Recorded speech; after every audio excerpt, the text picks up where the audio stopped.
Welcome, viewer, wherever you are. Once again, this is a moment that you've been waiting for in matters sports, and you know this is LTN Sports. This is where we say it's your arena of sports, and indeed it is your arena of sports. Here we do a lot of reviews, a lot of news, a lot of coverages, just to inform you about matter sports in this country and beyond. My name is Nico Kelo. Today, I am again privileged to be having a guest here who is not a guest so much, but is one of our most prominent football administrators we have got around here in Kenya and even outside this country in Africa. Is a name that actually you get it very fast as you speak about matters football. Some call him Katiba ya Kandanda. Some call him every other name that you can imagine. But I want to bring him into this show because a lot is going on right now. The World Cup qualifiers, we have the tiniest country in Africa right now going to be representing us at the World Cup, and it's such a good story going forward. However, this and many more locally and internationally will be with you. Karibu sana bwana CEO. Thank you very much, Nick. Yeah, I've mentioned you kama katiba wa kandanda. Yeah, many people find it interesting to refer to you as such because of the vast interest and knowledge that you've got in football. But, well, welcome to the show. It's been Thank a you while. very much. Yeah, it's been a while. We had to deal with some urgent personal family issues, Yeah. which at the moment we have placed behind the back burner. Well, it's given. And as we move on, it is a very interesting moment for Africa. A new kid on the block once again. A country that nobody ever thought of. A country that is virtually smaller than Nairobi. Has gotten itself to a position where everybody envies or everybody anticipates to be, and that is at the World Cup stage. And you know, it's very interesting. Cape Verde have been building gradually. We could see it coming. But now, yesterday, yes, they booked their ticket to the World Cup. Yeah, that is true. Kudos to Cape Verde for that historic achievement. Qualifying for World Cup is not a mean achievement. It is, as a result of good preparations, good planning, and eventual good execution of the plans. And, we can now see the results. A couple of years ago, I think, we remember having played against Cape Verde. I think it was a match that we won, which eventually gave us the opportunity to participate, if my mind flashes back. It was a match which we won and eventually enabled us to participate in the 2014 AFCON. Yeah, is it about, it's about 13 years or so, 13 or 18 years back then? It's about 12 years ago. Yeah. Yeah, 11, 12 years ago. Yeah. So they made deliberate efforts, one, to continuously, enlist Cape Verde in the various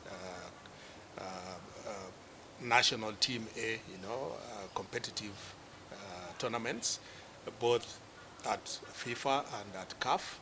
And we can see what it means to have a long-term, strategy with respect to achieving the ultimate goal. It is the biggest honor for any player, any football player, so to speak, to participate in the World Cup, during his lifetime and during his playing career. And that is exactly what we can see is going to happen to this crop of players who have been turning out for Cape Verde in the respective qualifying matches. Now, at least let's debate a little bit about this. Cape Verde, a tiny island, a population that is less than Nairobi's population, a GDP that is lesser even than the GDP of Kisumu. This country is doing wonders, and you could see them leaping from every step to every step, just like you said, doing the structural work from the youth to where they are right now. But then, That alone is not enough.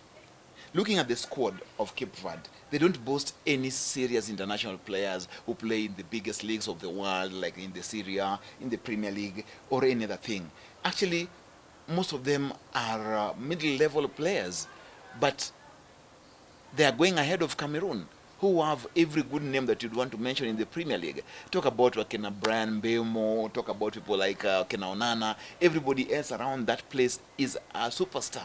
But on this, we don't have players of that caliber, but they've made it. Well, you are right. You are right in the sense that you have mentioned individual talents in respective clubs. But we are looking at a crop of players who apparently are playing in, majority of them basically are playing in Portugal. And two, those that are not playing in Portugal are equally playing in some middle level clubs in their respective leagues, wherever they are, right? Scotland, Colombia, Crew in the US, mentioned, but they are first time players. They make the squads in those respective clubs that they turn out for. That is a plus. Two, the fact that they are all exposed, to those kind of leagues in itself is a plus, because more often than not, we rely on players who ply their trade in the local leagues. The local league in Cape Verde basically has probably about 62 teams, so I'm made to understand, but there's really nothing much, with respect to the level of the local league. So that is why, as the players continue to, be identified locally, they have an opportunity, they have a system through which they ensure that those talents who emerge in the local, leagues are exposed to these clubs which participate in the elite. If not the elite, then the second elite leagues, wherever they are. I don't know whether you also want to add about political goodwill, the government, because some of these things are not very easy to achieve when you don't have a supportive government in hand to help you out in these matters of football. Like, would you say, or do you think that the government of Cape Verde is also part and parcel of this success story? Well, the opportunity begins with the federation. You know, once there is some semblance of order within the leadership of the member federation, then that is where it begins. Because we find that the governments, respective African governments, do not have the exquisite responsibility to be running football on a day-to-day basis, because there are other sporting disciplines that they are also supposed to be taken care of. But so long as there is a good, rapporteur between the federation leadership and the government, then it means that the exposure and, the funding of the national teams, their preparations and their subsequent participation in the tournaments are guaranteed. You know, I would use an example which is, not one of the best examples around, but we are made to understand that there seems to be some turmoil in the Gambian national team's camp. Reliable sources indicate that the players are currently on a go-slow because of failure to pay their allowances in good time, the winning bonuses of the two matches against Kenya and Burundi, which have not been paid on time, So these are some of the things that you will find cannot ensure, I beg your pardon, cannot ensure continuity with respect to the national team's performances. Because if we are going in for match day 10 which is basically the final group stage matches, with that kind of an attitude, you don't really expect, very good positive results come the match. Probably it could also arise from the fact that they have seen it has slipped off, their hands. Whatever they do, they might not be in a position to qualify as group winners, or probably as one of the best second-placed teams. But that, having said that, we expect that all the matches for the national teams, are supposed to be, fully funded, and so that the preparations are top gear. Well, let's just that, and we say kudos to Cape Verde for being debutants at the World Cup, and this is going down in Mexico, in Canada, and in the US. I think that is the next edition of our World Cup, and again. But before we leave that, Nick, we need to understand that there is absolutely no way that we will have quick fixes in football. If you consider our last match against Cape Verde, which was 12 years ago, how many players have we changed between 2014, for instance, and 2025? Can we keep, as Kenya, what kind of turnover, do we talk about with respect to some of these players? Look at Pierre Aubameyang at 37, 39. He's not there yet, but he's past 34. Well, it's being said he could be 37 or 39, but even 34 years old. How many of Kenyan players currently in the current squad have continuously played for that period of time? I can only probably think of Olunga? No, Abud. Abudama. Yeah, because when I was the CEO of the federation, I first enlisted Abud in the under-23 team way back in 2012.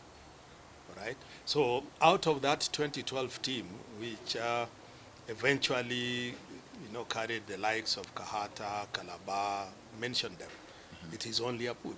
The rest have kind of fizzled out. Okay? So these are strategic planning that ought to be fulfilled or put in place by the federation. So is it the federation or the individual player who has to keep top discipline and remain focused into the game to remain relevant for this long? Because there is the federation, as you say, yes, but then most of it, I do believe, will be contributed by the players' discipline, players' input in and out of the field, their discipline, their way of life, and all this. We know players who've been so promising, and they fizzle out immediately as soon as they come, and their story goes like that, simply because of discipline issues, simply because we didn't have proper management at their very formative stages, and therefore we lose them somewhere into their mid-prime prime time, and they go unnoticed. Well, the federation plays a big role in fact, because it is the federation that organizes for the training, stints for the players. It is the federation that organizes for both national A team, friendly matches or build-up matches. It is the federation that keeps, the data, and ought to really follow, some of these players to wherever they apply their trades. We give them greener pastures, So we need to begin from the perspective that it is the federation that needs to plan, Well, our federation here, you should also plan well. You're part and parcel of the players' growth, management, and success. So the federation, you are called out here, try and do something about this crop of players who are currently right here. Still sticking with the World Cup bit of it, Nigeria, Cameroon will be playing in the playoffs, first of all, for just a slot in Africa, and then go to the confederations again for another playoff. It's such a long road to this expanded FIFA 48 team edition that is going to be starting in the next World Cup. Looking at teams like Nigeria and Cameroon fighting out at the playoffs, what does it say? Well, first and foremost, I think at the end of the day today, we will definitely have the complete set of the 9 teams that shall have automatically qualified. Currently, we have 6. Kudos also to Ghana, you know, Algeria, Egypt, Morocco, Tunisia, Cape Verde. and Cape Verde. Yeah. So after today's matches, we will definitely know who eventually give us the final slot for Africa. Yeah. All right. So as I did mention earlier, football has evolved. It is no longer a question of the names. Yeah. We used to dread the names of Nigeria. We used to dread the names of Cameroon. We used to dread the names of, you know, Ghana and the rest. Ghana, Guinea. But even at club level, we find that so much has changed, you know. The performance basically dictates that you utilize your 180 minutes, yeah, 90 minutes during a home match, 90 minutes during the away match. And if you don't take care of how you prepare for those matches, then you will be more or less in the same positions that we are likely to see Nigeria and Cameroon and the rest, South Africa and the rest. Gabon and the rest who will be Yes. doing the playoffs. Yes. Well, now back home, Kenya is facing the Elephants of Ivory Coast, and it is tonight at Alassane Ouattara Stadium, I think so. The kickoff is at 10 p.m. tonight, and yes, Kenya is not playing to qualify now. We are playing for formality, not really, but to get proper and favorable rankings from the FIFA. And what would you say about this? Because again, Ivory Coast is leading in that group and is a star-studded kind of team. We know people, the Adingras of this world will be there. People will be there, and Kenya is facing a real test on this. And should they beat Kenya, then they qualify.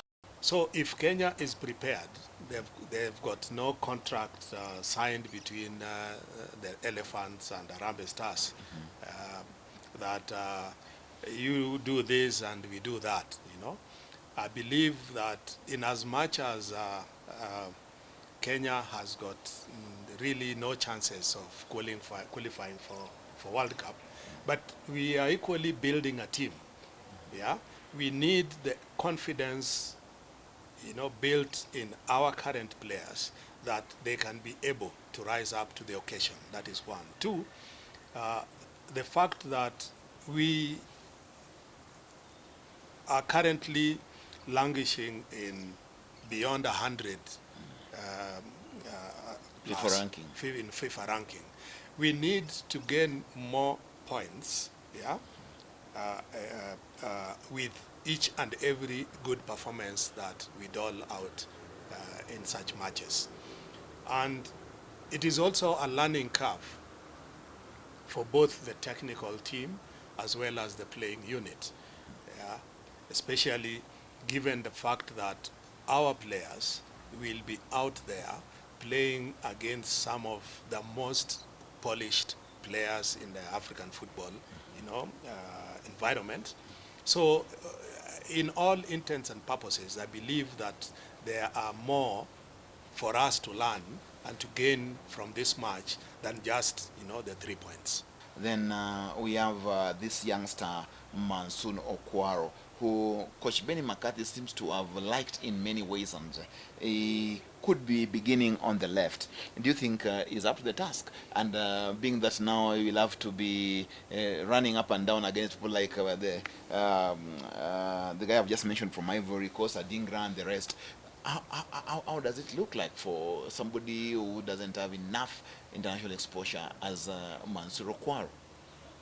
Well, I think that is the best that can happen to that boy by being fielded, because he will be always remembering the fact that he played against Ivory such, Coast.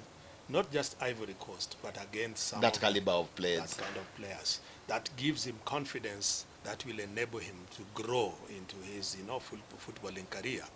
And he is not going to be the first. We have seen in the past, players much younger, for instance, Dennis, busted into national team prominence when he was only 17.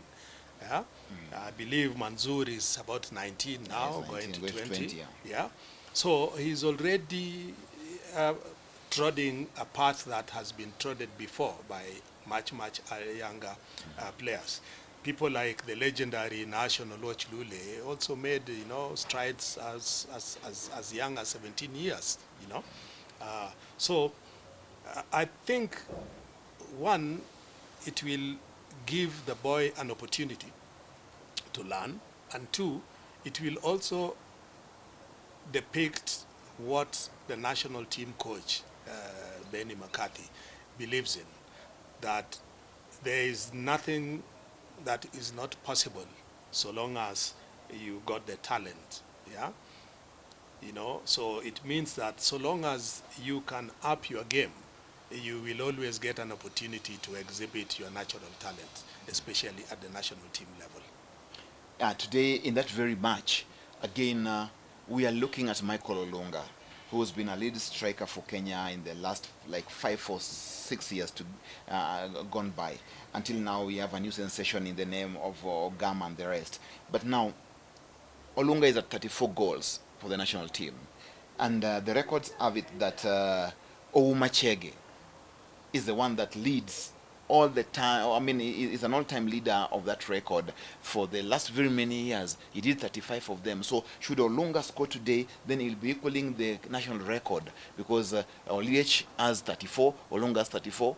Olech is retired, Olunga is still playing, and that record is standing till today. Ouma Chege, some of us didn't even see him, but we are told he was such a prolific striker for the national team. Do you think Olunga should be inspired by this to make a statement and also grab history on his side?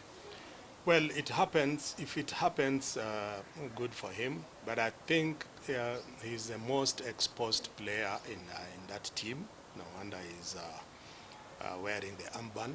He should go out there and ensure, that he leads the other charges to end up with a good performance.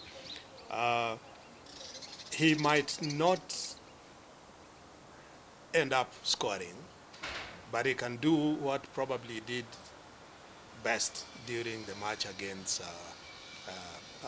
Burundi, yeah, Yeah. which he provided a very good assist Or to setting up Ogam for the lone goal. for the lone goal. So that is basically because the two of them are playing different positions. So Gam, I believe, is the best second striker, and Michael continues to lead as the top striker at the moment. So if we want to win, we want to move up our slots, FIFA ranking slots, I think we need to end up playing as a unit, not necessarily trying to drive somebody to break records. Yeah. But should it happen, then it will be kudos Olunga. to Michael Olunga, and it will be kudos to Gor Mahia, because even the late William Chege Ouma was also... Or is passed on, yeah? Yeah, Chege passed on a couple of years ago. Okay. So Chege also played for Gor Mahia and Lue Union, besides having been the top striker. When he fizzled out, the next Blue Boy player was JJ Masiga. Omasego was also a striker. Masiga was also a striker. So people like the Dows of this world, the Oliech of this world came much later. Yeah, definitely. After Masiga, we can say it was Dow, and after Dow, I think The next sensation was Mike Okoth. The goalkeeper turned striker, and when Mike fizzled out, then Dennis the Menace, came into picture. Oliech. Yes. Then now we have Olunga. Then we have Olunga. Wow, some good history to also learn from this, because that is why you say it's an arena of sports. Here you get everything that you want to know in terms of sports. Now back home into our league, and Shabana, Nairobi United. There's something new that is showing up. Traditional pace setters like KCB and the rest are somewhere down there. Still too early though, but what would you say about the outlook of things the way they are? Shabana right now is leading with 7 points, I think followed by Nairobi United or something, and then Gor Mahia down here on the 6th. And it goes like that. What does this portend for the league? And what does it actually signify going forward? I think at the moment, we do not just have pace setters, but we have clubs who have in the past, survived the scare. What do I mean by survived the scare? You remember, I think 2 seasons ago, Shabana was staring relegation in the eye. Yeah? And we have also seen clubs who qualify from the NSL into the Premier League also getting back to NSL in the very first year that they qualified to join the Premier League.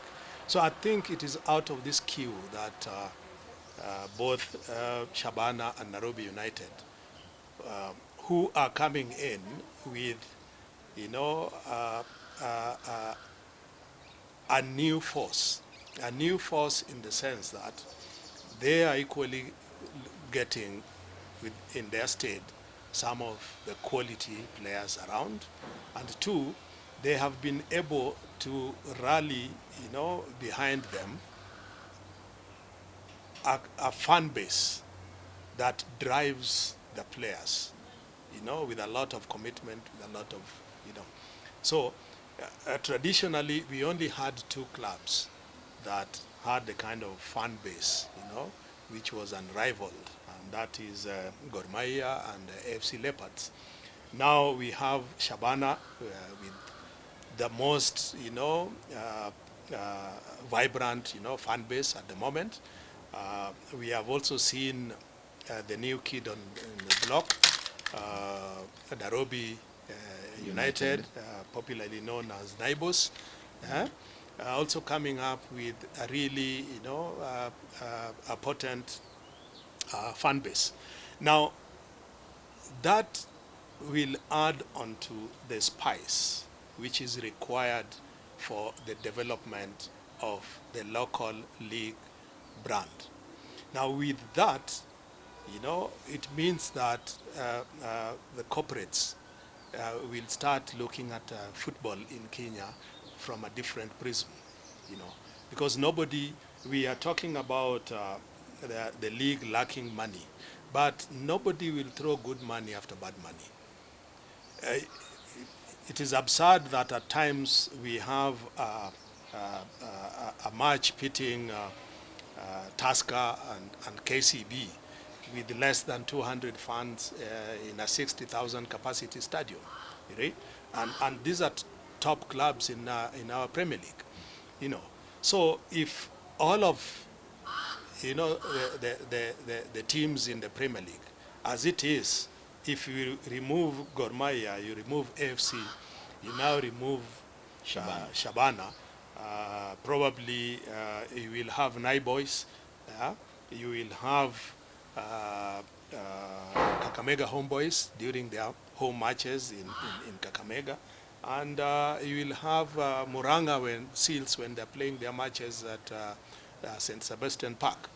Now, those are only 6, and we have an 18-team Premier League. So it means that 12 of the 18 are teams that really, going by the number of fans, cannot attract any sizable following. So the entry of both Shabana and Nairobi United commensurates to, you know, what they are doing as a club, and it translates into the positive results that so far. I believe they are doing this such that when lugha ya mtaa wakivabuti, when things become tough, they shall have consolidated enough points which will enable them to, remain in the league. Yes. Okay. Well, viewer, that's it. And I told you, here you get to get all the insights from the international arena to local arena, because this is your arena of sports. It is LTN Sports. It's also very, very, very, very good to always have Aduda with us here. You've heard from him, and tonight we'll be rallying behind our own team, the Harambee Stars, where they are in Ivory Coast, to ensure that, yes, we don't only go and participate, but we play there with the purpose. We play there for a vision, and more so for our flag. So boys, go out there tonight. It is time for you to shine and bring back the 3 points. Over and above that, also rake in proper point for us at the FIFA ranking. Mr. Duda, thank you very much for your time. I think hope, before we finalize, it is important to mention something which I believe maybe in 1 minute or so should be able to help us, develop. That is, I did make a suggestion to the chairman of Leagues and Competitions Department in FKF to try and lobby the National Executive Committee to increase the number of foreign players that can be registered by our clubs.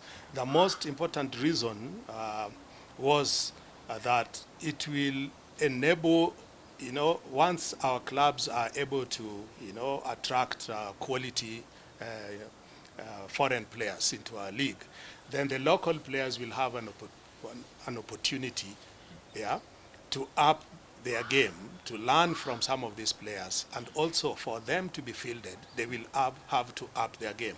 Once they up their game, then the standards of our league will, with time, go up.